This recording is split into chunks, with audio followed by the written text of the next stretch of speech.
Yeah, I'm gonna be real with y'all, this hasn't been easy.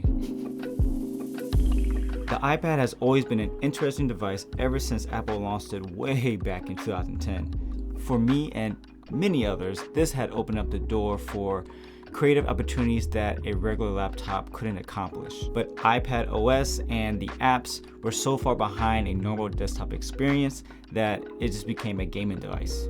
Fast forward to now in 2023, or the last 3 years, the iPad Pro M2 is absolutely incredible. So I took it upon myself to make the jump and replace my 16-inch MacBook Pro with the iPad Pro M2. And with that came a lot of questions, so in this video I'm going to share with you my experience.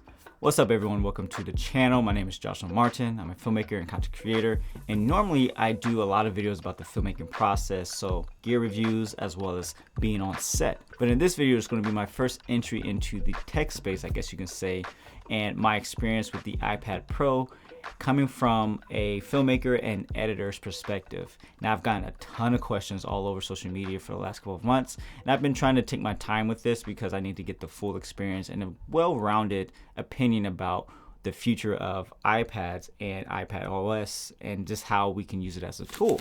So the big question obviously is, why did I even switch from the MacBook Pro 16-inch laptop to a 12.9 iPad Pro M2. I want problems, always! Now yes, there are some huge differences between an iPad and a laptop, but there's a lot of things that made the switch a little bit more easier for me and for my overall creative workflow. All right, so there's three main reasons why I decided to switch. The first one being is that I actually bought a Mac Studio as my main editor. So that means at the time I had the Mac Studio, the MacBook Pro 16-inch, and an iPad Pro M2. Yeah, that's a lot that you just don't need to have. And really for me, the conflict was between the MacBook Pro and the Mac Studio because it was just redundant. And I had so much power with the Mac Studio, even though it wasn't portable, whatever and stuff, but me being able to just get projects done much faster with at least the exporting time and stuff was just a little bit better for that experience. And since I'm home 80% of the time, I didn't really need a laptop to walk around unless I went down here in the studio away from my kids for a little bit. That in itself started to cannibalize the laptop experience. When I moved to the laptop, if I did need to move, I just felt uninspired. I wasn't ready to just keep working. And it's weird, like this is very subjective obviously, but that's how I was feeling with the laptop and the desktop, having them both at the same time. The second thing, which I started to mention, is that the inspiration was not there when I picked up my laptop. Again, it was just like a portable desktop experience, and that was kind of lacking. But when I pick up an iPad, it's just a whole nother level. Now I can touch where my mind thinks to create in a certain way, or I'll use the pencil to draw, to sketch, especially when doing like pre-production with storyboarding and rough drafts and sketching out graphs and all that stuff. I had almost endless creativity. My brain was just overly stimulated in a positive way for me to kind of get things done more efficiently without using a mouse on a laptop or, you know, the Magic Mouse, whatever. That experience in itself was way more engaging for me. With the new Ventura thing, you have the ability to use an iPad as a monitor wirelessly. So like, here's my mouse here, and I would just move it down. There's my mouse on the iPad. But I didn't realize that I can actually type with my keyboard, but this is not a Bluetooth keyboard. It's still connected to the main computer. So I can just type on the iPad seamlessly. That is insane. And third was just the ability to finally start editing on the iPad. And that was made possible with Blackmagic's release of Davinci for iPad. Now, when it was announced, we didn't know how much we can actually edit in here. And so I said to myself, okay, going into this, I'll just probably use this as a way to just get a rough cut down and use the Davinci Resolve cloud service, the Blackmagic cloud service, to at least have my project ready, and I can switch between systems and just plug in my device. That's what I was thinking going into this, and come to find out that's what actually I do now. And just looking at how this is laid out, is very similar to the desktop experience. So those are the main things that I looked at when I was transitioning to just using the iPad. And for me, those things that the iPad allowed me to do made an easier decision to get rid of the laptop. So before I go into the question and answers, I'm going to tell you about today's sponsor, FlexiSpot. For the longest time, my wife and I wanted a standing desk setup. So when FlexiSpot reached out, I definitely wanted to give it a try. This is the FlexiSpot Pro Plus Standing Desk E7. We have the 55 by 28 inch black bamboo with black frames and a rounded edge. Now the accessories we added were the cable management tray, the desk drawer, and the clamp power strip. But the real reason to get a standing desk is certainly the health benefits. On the opposite side of our nook, we have a built-in desk. It looks beautiful, but when it comes to long days of editing, my posture suffers greatly. Plus, we don't have the greatest chairs either, so my back and neck are constantly hunched over and in pain. So being able to stretch and stand up and get the blood circulating with the E7 is a huge plus. It's very sturdy with no wobbles, and it's a smooth operating when adjusting the legs. The touch interface is simple with programmable buttons and presets, since I'm 6 foot and my wife is 5'2". Overall, the E7 is a much needed desk, especially from working from home. It creates a more comfortable and productive work environment for me and my wife, leading us to a healthier lifestyle as well. And when you purchase an E7 desk or any FlexiSpot desk, you get a 30-day return policy as well as a 15-year warranty. That's pretty long. So make sure to check out the links in the description below. And again, thank you FlexiSpot for sending over this desk for me to review. I picked up the 512 gigabyte model in space gray, and this is the 5G model, which is very important for what we're going to talk about later. I'm actually going to pick out some of the questions that you guys have asked me across Instagram and Twitter, and we can just dive into that. The first one I want to tackle is, what is my workflow? So when it comes to file management, there's a couple things. One, I do have 4 terabytes of iCloud storage, and I use that as backup. So yeah, there's that. But when it comes to like transferring multiple cards, SD cards, CFast card, and CFast Express Type B cards, I have the Hitachi 4-way USB-C splitter. Now, when it comes to data transfer, this is where this throttles down quite a bit because, it's one port and you have 4 things going at the same time. All right, so right now I'm actually transferring this folder of 300 gigs that's on my iPad locally to this SSD here. And it's taken about 15, it's gone down a couple minutes now, but about 15 minutes or so.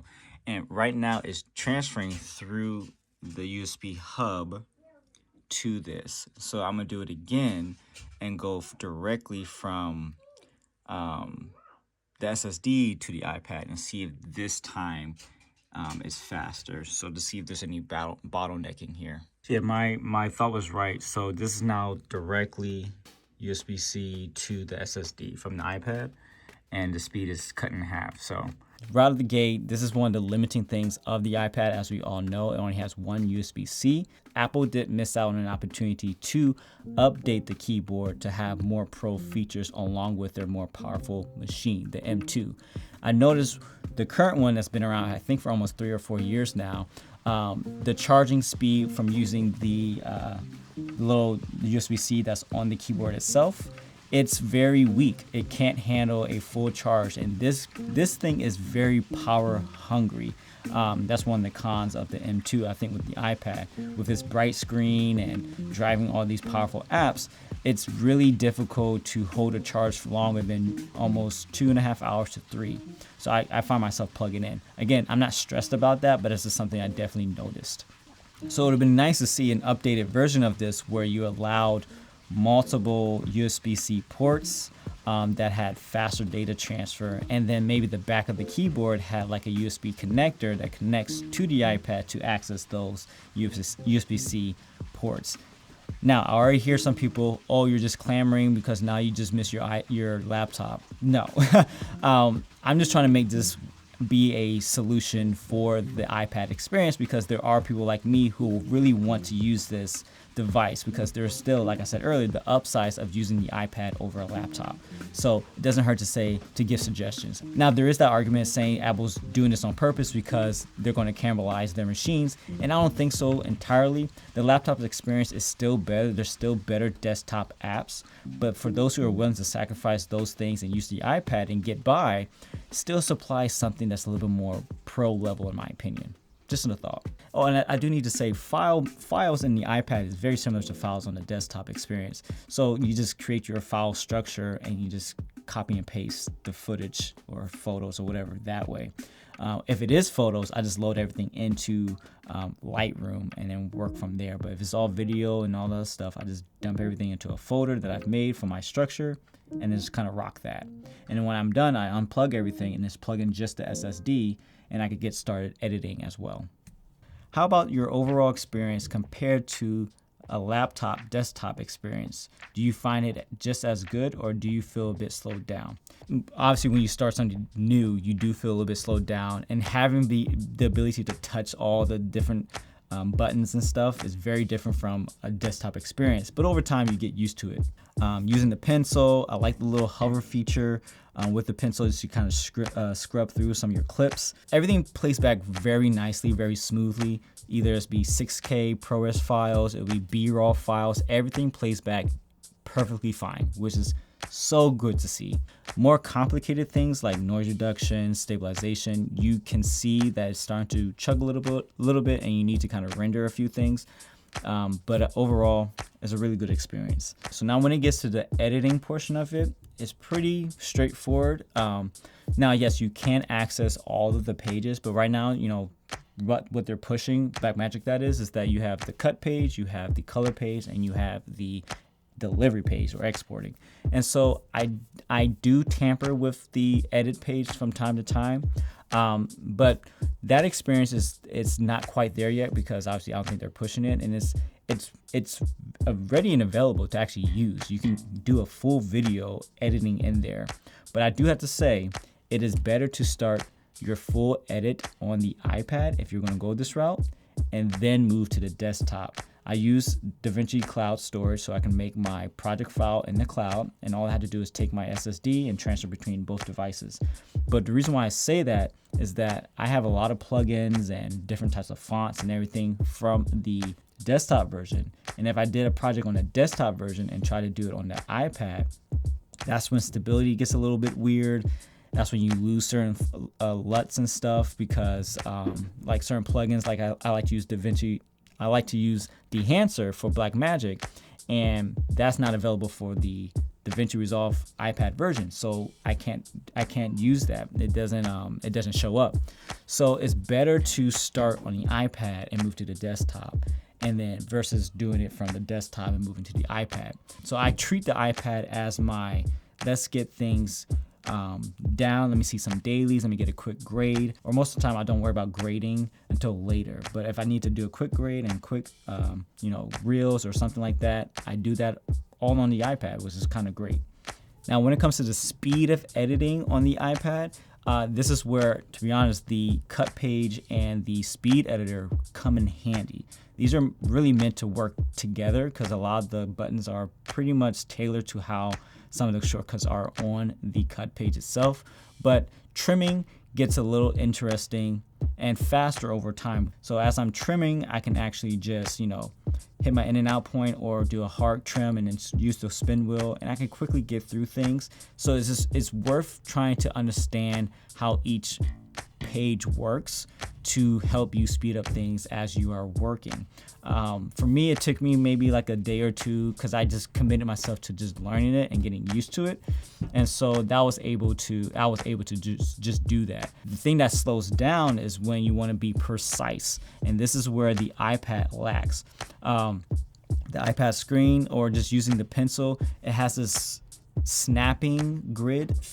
I won't even call it a feature, but the way that you would use the pen or touching or anything like that is a snapping, predetermined area that you have to click in, and that gets really frustrating and it does slow you down. It's not like a free cursor like a mouse. And so editing that way on the main edit page on the iPad, it slows down quite a bit. It's this weird locking that it wants to click itself to, and it's just I'm not having that. So I just kind of stick to the cut page and using the wheel and getting down a rough cut that way. Honestly, I do like the idea of editing on the iPad to some extent. I primarily use it as a way when I'm traveling, mainly to just do quick cut downs of YouTube videos. There isn't a world right now where I need to edit on the fly. That is not my job to do anymore. I'm sort of a director, content creator hybrid. And filmmaker hybrid. So that means when I do these jobs, I just needed a system to at least do some cuts, but nothing to deliver right out the gate, and at least back up footage. And that's what I use this for. Just because you can, is it actually worth it and better in any way? Well, from up to this point, you can probably already tell it's not a better solution in any way just now as an editor. But as an overall creator's experience, yes, I would choose the iPad over the laptop any day because the way I use it. Again, I use it for when I'm on set. I use it for when I'm creating projects and pre-production and all these other things. The editing is like a bonus, but it's still in its infant stage. And so that's where I see it being a benefit to me right now, is that I can do everything that I was doing on the laptop plus editing to some extent. And that's completely fine for where I am as a creator right now. It's not a true laptop replacement.